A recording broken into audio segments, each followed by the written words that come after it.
Sa gitna ng nationwide transport strike, matagumpay na naisakatuparan ng PNP Bicol ang libreng sakay sa rehiyon na nagdulot ng kasiyahan at kaginhawaan sa mga pasahero. Ang balitang hatid ni Police Corporal Doxy Charis Casasos.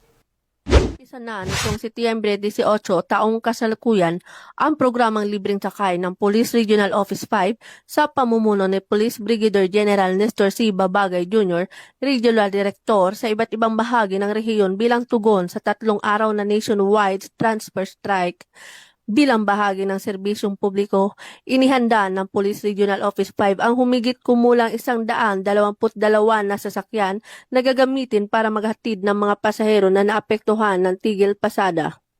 Kabilang sa mga sasakyang ito ang mga patrol cars, trucks at iba pang uri ng service vehicles ng pulisya na maaaring magsakay ng maraming pasahero upang matulungan ang mga manggagawa, estudyante at iba pang sektor na umaasa sa pampublikong transportasyon sa kanilang araw-araw na biyahe. Layunin ng inisyatibong ito na maibsan ang abala at pasanin ng publiko at matiyak na hindi maantala ang kanilang mahalagang lakad, lalo na ang mga estudyanteng may klase at mga manggagawang kailangang pumasok.